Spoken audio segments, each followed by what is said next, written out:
Bueno, recapitulando, la vez pasada se hizo la presentación, hicieron la presentación sobre la historia de la masonería en Yucatán, hablando un poco de los textos que se han presentado, que se han realizado, que hablan sobre la masonería. Solamente hay dos textos que hablan directamente sobre el tema, los demás hablan sobre otros elementos de historia de Yucatán, pero mencionan el tema de la masonería. Vimos este documento de varios documentos más bien, la cédula contra la masonería, el documento del gobierno del estado donde hablaba de las logias existentes en 1827, algunos otros elementos del siglo XIX. En conclusión, lo que es el siglo XIX representa una etapa importante, sobre todo la parte de la segunda mitad del siglo, para la masonería, porque es cuando participan las logias en la formación de las instituciones del país y de Yucatán, y contribuyen de diversa manera a las acciones que en ese momento se estaban considerando relevantes: la defensa de la educación pública, el Estado laico, de la Constitución, de la separación de la Iglesia y el Estado. Y eso va a ser lo que defiende la masonería durante buena parte de los años finales del siglo XIX.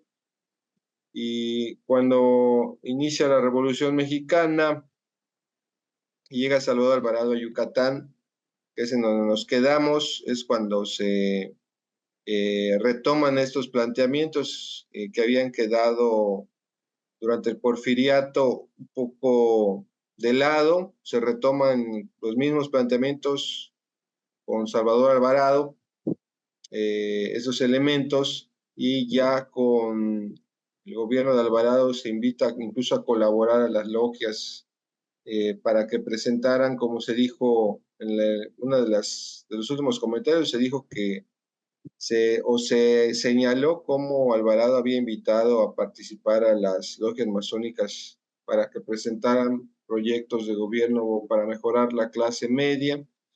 Es así como vemos este documento que se publicó en el Diario Oficial, en donde es un documento dirigido a las logias Herminio G. Cantón, Renacimiento y Galileo, que eran las tres que estaban funcionando en Mérida en 1916, y que conformaron desde 1913, formaron la primera gran logia de la que se tiene conocimiento, la primera gran logia activa del siglo XX en Yucatán, que es la Oriental, que más adelante se va a fusionar con la Peninsular.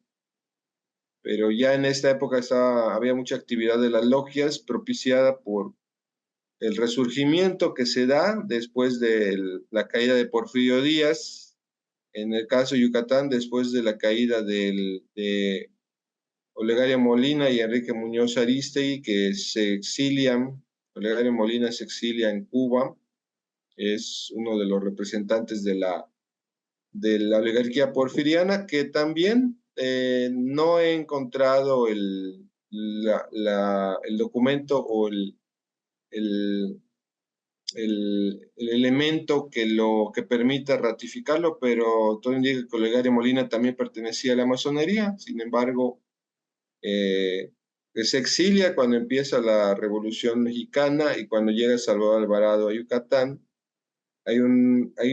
se reanima la masonería, resurgen las acciones de la masonería. No quiere decir que hayan dejado de existir o desaparecieran durante los primeros años del siglo XX, lo que es de 1900 a 1916. Al parecer sí existían ahí organizaciones masónicas, pero se considera que hay un resurgimiento con Alvarado. Y ya vimos este documento que oficialmente se dirige a las logias, no solo a las logias por parte del gobernador. Ahí está, no solo se dirige a las logias este documento del gobernador, sino también al Ateneo Peninsular, al presidente de la Liga de Acción Social, etcétera. Entonces, estas logias, Galileo, Hermilo G. Cantón y Renacimiento, son las que retoman de alguna manera la labor de acción masónica y forman desde 1913 la Oriental, que funcionaba no funcionaba donde hoy se ubican de manera conocida las grandes logias, estaba en otro edificio, en el edificio de la calle 59, que por cierto ahí laboraron no solo las logias de estas que he mencionado, sino también cuando se fusiona la oriental con la peninsular en 1928 empiezan a trabajar ahí antes de pasarse al templo de la calle 63, que es este edificio que vemos que existía, el templo masónico de la calle 59.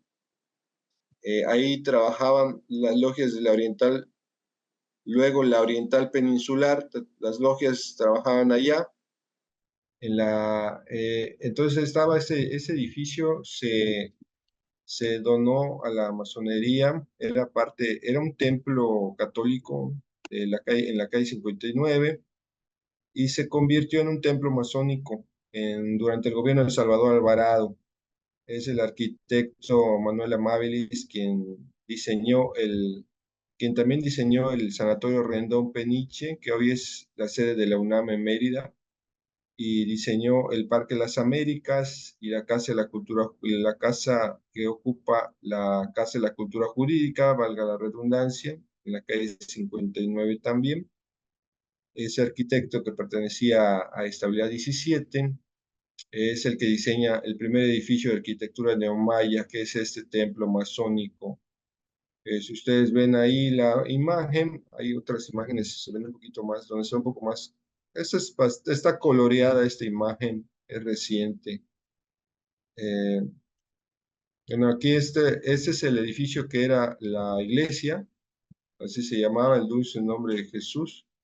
Aparentemente en esta iglesia iban personas de ascendencia afroamericana durante el periodo colonial. O sea, los afros iban a este edificio ubicado en el centro de la ciudad, a unas cuadras de la catedral. Bueno, es este edificio de la iglesia que se convierte en templo masónico, lo rediseñan, es expropiado. Hay un mecanismo legal ahí que tiene que ver con que en función de las leyes de reforma y la Constitución de 1917, todos los templos católicos y otros edificios podían pasar a ser propiedad del Estado mexicano. En función de eso es que se hace esta donación durante el gobierno de Salvador Alvarado y se convierte entonces en este edificio. Aquí se ve un poquito más cómo quedaba la arquitectura neomaya. Aquí los elementos que tienen que ver con eh, alusiones a las construcciones prehispánicas, dos columnas que representan la serpiente, que es un elemento que simboliza la fecundación de la tierra por el sol. La serpiente está asociada a la fecundidad y a la vida. Esos elementos prehispánicos se retoman y aparecen entonces en la arquitectura y una especie como parece el símbolo de Acuario aquí en el centro, una persona agarrando una como que un recipiente, pareciera el símbolo del zodiacal Acuario, y otros elementos también ahí en este costado, lo que parecería ser una especie de alusión al dios Chak, con el elemento del personaje con la nariz o la trompa, se ha dicho, etcétera. Y bueno, esa era la parte de adentro del templo. Acá se ve en esta foto la solución. Esta es una tenida blanca que se publicó, la foto se publicó en La Voz de la Revolución en el mes de enero de 1917. Aquí se ve cómo era la parte de adentro del templo donde funcionaba la oriental. Ahí funcionaba la Gran Logia, la oriental, y reitero, también funcionaban durante mucho tiempo, de varios años, también trabajaron ahí las logias de la Oriental Peninsular y también de la Simbólica, de la Gran Logia Simbólica Independiente, también ahí funcionaron cuando se fundó la Simbólica Independiente en 1935. Durante varios años, yo le calculo que al menos unos 10 años estuvieron trabajando algunas logias ahí. Eh, entonces, este es un ejemplo del patrimonio que existía. Bueno, hay aquí una foto de la, parece que es el mismo templo, tomado del archivo fotográfico Guerra. Sí, creo que es el mismo templo. Este ya no es, este ya es el templo de la calle 63. También son fotografías de la fototeca Pedro Guerra que está en el antiguo edificio de la Facultad de Ciencias Antropológicas. Ahí hay un acervo, eso lo tomé de la página de la fototeca, no habría que recuperar esas fotografías y ver qué más material fotográfico hay ahí, pero hay un importante material de la masonería.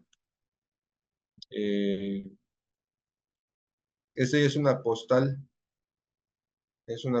que encontramos dentro del rescate de material histórico que empezamos en el año 2012, yo y otros integrantes de Estabilidad 17. Estuvimos tomando fotografías, recabando, ordenando el material, limpiándolo y ahorita se continúa con un escaneo ya un poquito más avanzado. Tenemos forma de escanear, pero esto lo empezamos en 2012, el rescate del material histórico de la Oriental Peninsular, y aquí apareció este, esta postal. Es una postal donde está esta fotografía y dice, ahí viene escrito aquí en la parte de abajo, banquete masónico con que la Gran Logia de la Oriental celebró el solsticio de invierno, diciembre de 1926.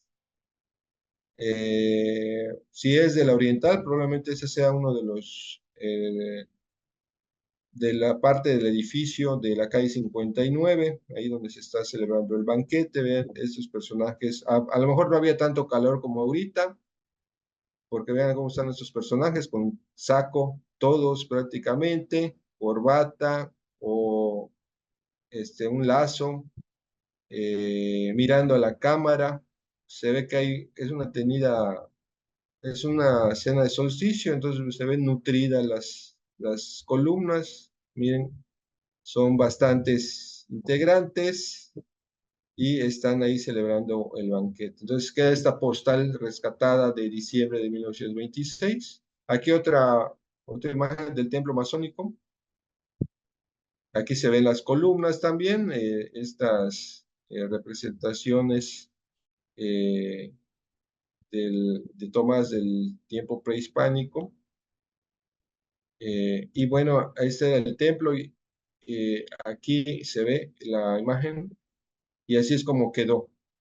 No sabemos cuál fue el motivo por el que fue destruido este edificio, pero es un llamado de atención a que conservemos, que no vuelva a suceder algo así, que conservemos nuestros acervos culturales históricos de Yucatán, los acervos en lo particular de la masonería, que también son parte de la historia de Yucatán y también son parte de nuestra cultura y de toda la cuestión del patrimonio de yucatecos y yucatecas. En 1947 se hace un decreto del presidente Miguel Alemán para que el edificio pasara a manos de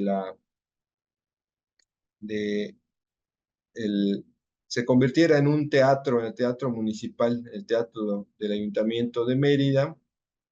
Eh, ya las logias de la que trabajaban acá, tanto de la Simbólica como de la Oriental Peninsular, ya se pasaron a trabajar entonces en sus respectivos templos que hoy se conocen, el templo de la calle 54, de la Simbólica Independiente y el de la 63, y este edificio iba a ser un teatro, un teatro. ¿Qué pasó que no sucedió eso? ¿O por qué se decidió dejar ese edificio magnífico, el primer edificio de arquitectura neomaya? No sabemos por qué los masones lo abandonaron. Pero el hecho es que no se convirtió en teatro, no siguió funcionando y se destruyó, una pena. Y ahorita pues es un estacionamiento ahí todo feo, muy burdo, la verdad que no aporta nada al centro histórico de la ciudad de Mérida más que congestionamiento vial. Pues no quedó nada más que las fotografías, así que pues, eso es un llamado de atención a que conservemos nuestro patrimonio, conservemos el patrimonio histórico y cultural que nos corresponde.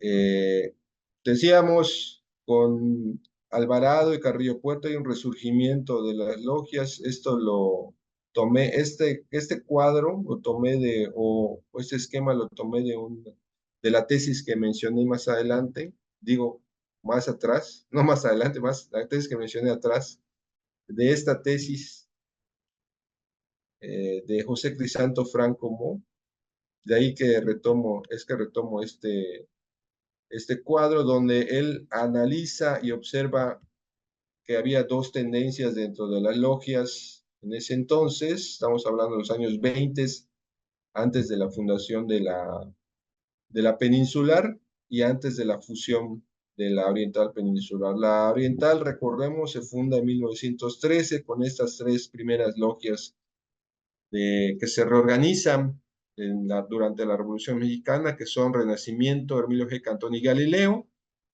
10 años después, en 1923, se funda la Peninsular con eh, Fiat Lux, logia desaparecida, que al parecer se convirtió en Fraternidad número 10, en la actual Fraternidad, Fénix y Estabilidad 17. Hoy Estabilidad 17, en su momento Estabilidad 1, luego Estabilidad 12, y finalmente Estabilidad 17. Esas tres logias, Fiat Lux, Estabilidad y Fénix, fundan eh, la Peninsular en 1923. Hay una escisión, hay una división dentro de las logias de la Oriental, al parecer porque esto es lo que estaba ocurriendo, que había una tendencia socialista, había quienes estaban más identificados con la idea radical de Carrillo Puerto y otros masones que querían querían hacer que la Revolución Mexicana evolucionara, pero no hacia esquemas tan radicales como la expropiación de las haciendas y su entrega a las comunidades mayas, sino mantener las haciendas y seguirlas trabajando, que se trabajaran no expropiándolas, sino mejorando las condiciones de vida de los trabajadores. Es un ejemplo del por qué existían estas diferencias. Entonces eso que se manifestaba en la sociedad yucateca y en la forma de gobernar, tanto de Alvarado como de Carrillo Puerto, llegó a las logias y existían entonces masones de tendencia socialista y masones liberales. Entre los masones socialistas, Felipe Carrillo Puerto, ya encontramos, no lo tenemos acá, pero ya encontramos el documento que, donde parece que se le otorga el grado de compañero masón a Carrillo Puerto en 1919. Entonces él sí perteneció a la masonería, igual que esos personajes que Hermano, trabajaron de cerca con él. Sí, una duda. Dentro de todo este acervo histórico que nos presentas y también por estas opiniones socialistas que estaban en la época, también habían diversos ritos que estaban en ese conflicto, no sé, el rito nacional mexicano o el rito primitivo, o solamente el acervo histórico está con el rito escocés antiguo y aceptado. para esta parte de la oriental estamos hablando de lo que es el escocés. Eh, yo he visto documentos, no los tengo acá, pero puedo preparar una conferencia más adelante, donde hay una circular, por ejemplo, de la Gran Logia Valle de México, que es la que originalmente auspiciaba a la peninsular. Cuando se da esta división, se da también, tiene un factor fuera de Yucatán. La oriental es auspiciada por la Gran Logia de Veracruz, la que hoy es, eh, la que hoy es Gran Logia Unida Mexicana de Veracruz. Es la que le da la carta patente a la Oriental en 1913. Cuando se da la decisión, se salen varios masones de la Oriental y forman las logias de la Peninsular, entre ellas Estabilidad 17. La Peninsular recibe carta patente de Valle de México. Se da esta división incluso con un efecto fuera de Yucatán. La peninsular auspiciada por Veracruz y la peninsular auspiciada por Valle de México y la oriental por Veracruz. En una circular de Valle de México se señala que, no la tengo acá, repito, pero sí he encontrado ese documento en el acervo de la Oriental Peninsular, en el acervo de la fundación de la Peninsular en el año, entre los años 1922 y 1923, que se forman las logias, y ya en 1923 que se forma la Peninsular. Hay una circular de Valle de México donde señala, es una como aviso donde les dice a los masones de la Peninsular que no hay que trabajar, que tengan cuidado con las logias irregulares.